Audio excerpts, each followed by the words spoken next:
Bien, cambiamos de tema. La empresa Nicomo de Fundación Chile creó un sistema de detección de cambios de temperatura y Stein capaz de medir con precisión, de forma continua y distribuida todas las zonas determinadas hasta distancias de más de 50 kilómetros con un solo equipo. Esta técnica proporciona mediciones rápidas y fiables, por lo que es ideal para el monitoreo continuo de activos de alta demanda operativa como los taludes, los puentes, los túneles, los cables de transmisión, infraestructuras submarinas de petróleo y gas y oleoductos.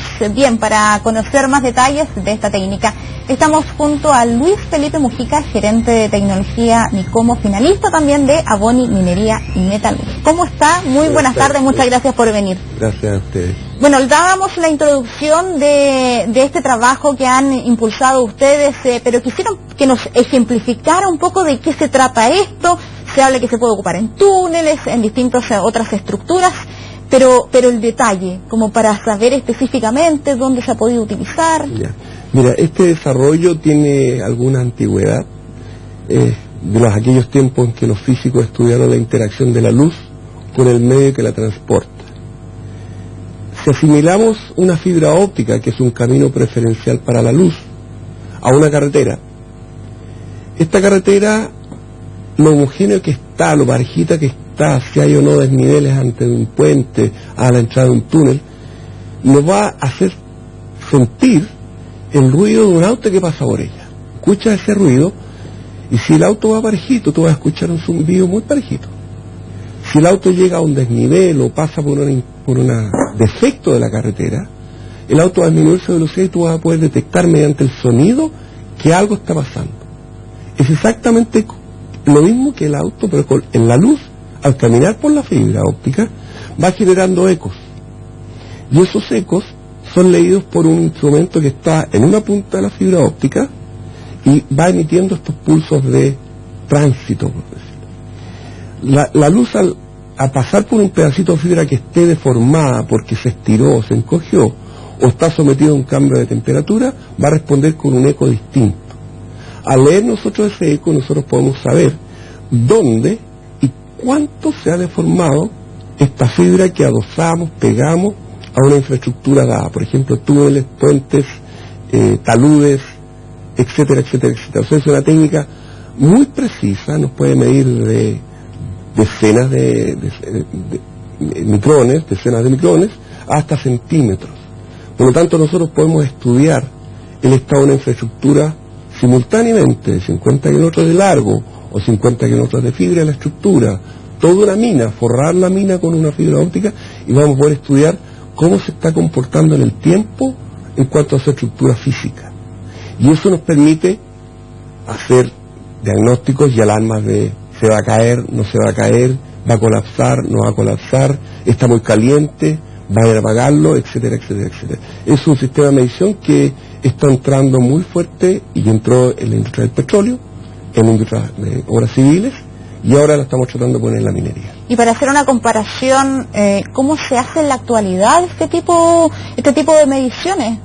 Este tipo de mediciones en la actualidad se hacen en mediciones punto a punto, con sensores que tú pones en un cierto punto y para poder medir un cerro entero tendrías que poner muchos sensores. En general se ponen 1 o 2, en los edificios ponemos pocos, en los postes telefónicos menos. En general casi no se mide, salvo en mediciones en terreno que tiene que ir una cuadrilla, mirar, medir, una bonchita, o que el cerro, el puente se bajó un poquito, cuánto desnivela el auto, etcétera. En este momento no hay mediciones en línea de esta magnitud y distribuidas tal como lo estamos proponiendo nosotros. Es decir, con lo que tenemos actualmente, previo a lo de ustedes me refiero, lo que hacemos es reaccionar ante una presunta anomalía. Sin embargo, lo de ustedes se puede prevenir una serie de dificultades. Así es. Especialmente en infraestructura civil, donde nosotros sabemos cómo se comportan estas infraestructuras. Si yo mido que se me desnivela un puente en un puntito, yo podría saber cuál es la conducta de todo el puente. En minería es complejo, porque los cerros son distintos, los cerros son complejos, no es una infraestructura homogénea, simplemente hay que conocer muy bien la conducta y medirla, ojalá, continuamente. Esa es la razón de ser de estas mediciones.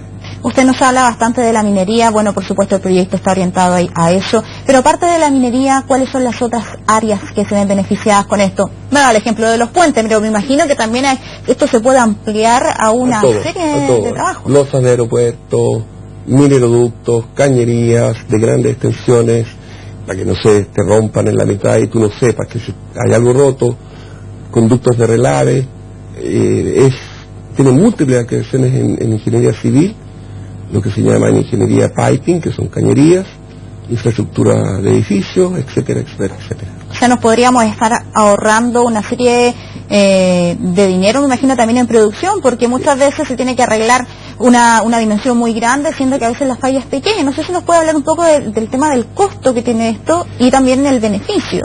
Es que aquí los costos son gigantescos en la minería. Por ejemplo, una correa transportadora que se detenga o pare por un incendio, que nosotros podemos detectar antes que empiece, son millones de dólares de pérdida al día, si tú paras una correa crítica.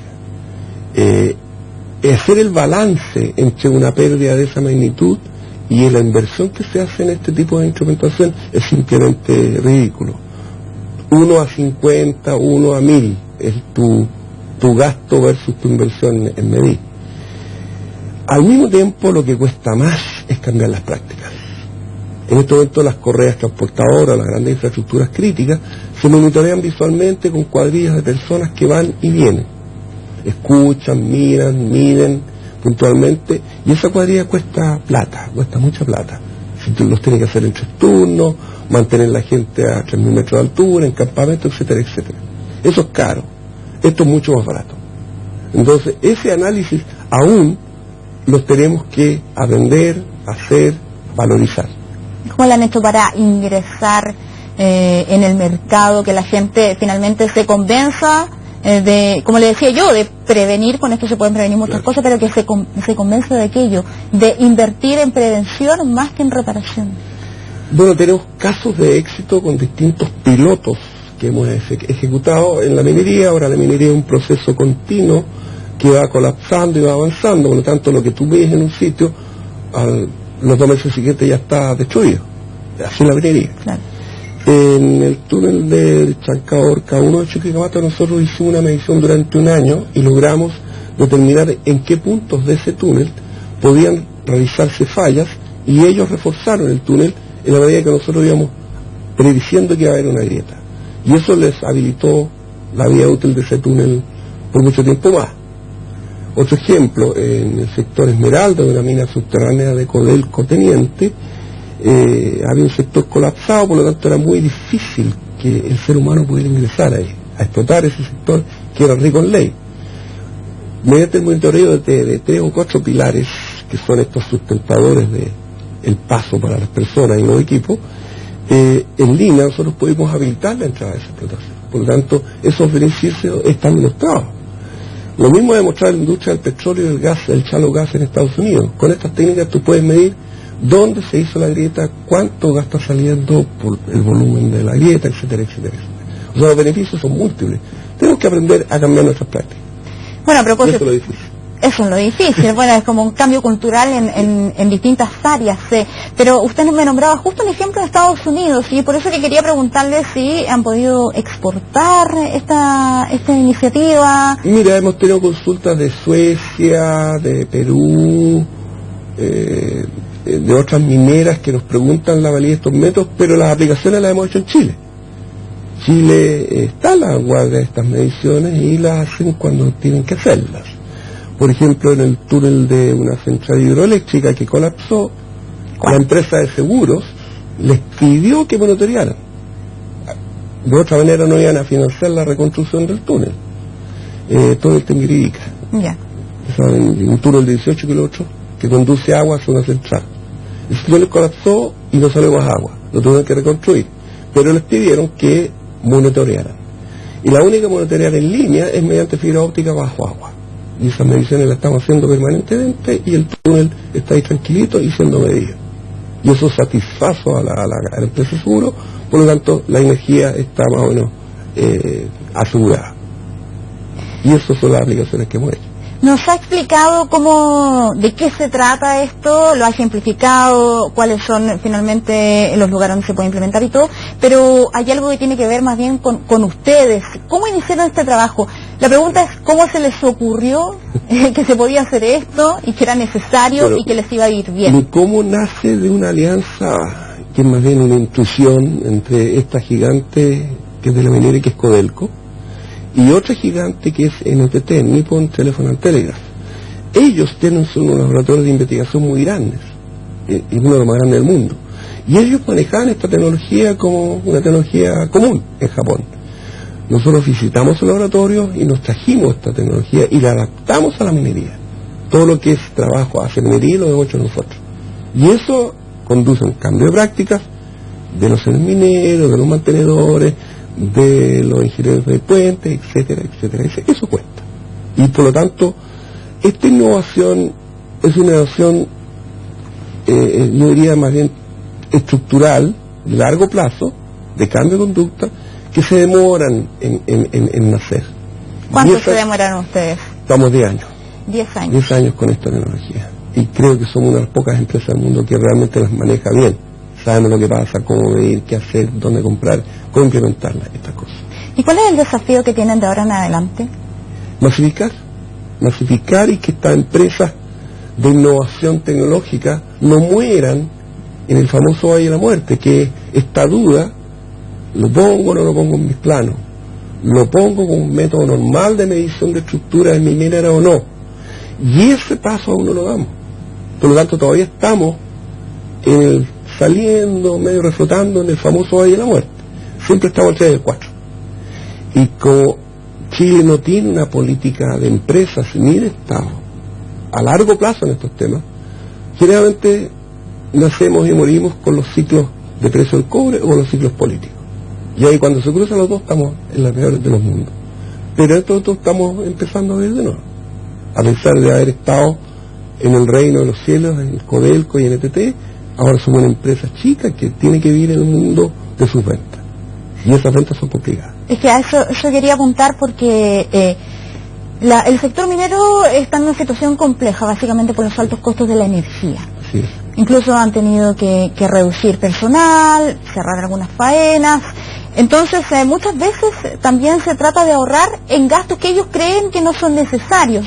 Y ahí donde entran ustedes, que tienen un producto que hay que pagarlo aparte, pero que tienen que comprender que a largo plazo eso les puede hacer ahorrar. Por eso, ¿cómo lo hacen ustedes para ingresar ahora en este momento económico?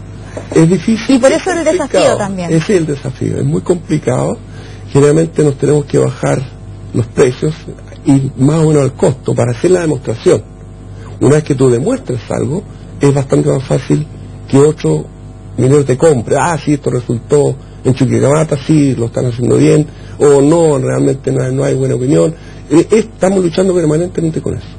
Entonces, estamos casi permanentemente hablando de prototipos o pilotos, en vez de hablar de un servicio regular, que te dé un contrato a 4 o 5 años.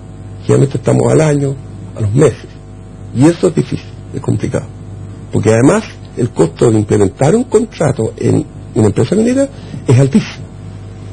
Todos los que son requerimientos de seguridad, personal, contralorías, documentos, contratos, licitaciones, son procesos largos. Y ahí tenemos que combatir nosotros. Bien, Luis Felipe Mujica, muchas gracias por acompañarnos esta tarde aquí en Canal 24 Horas. Te agradezco mucho, a ti. Que esté bien. Chao. Buenas tardes.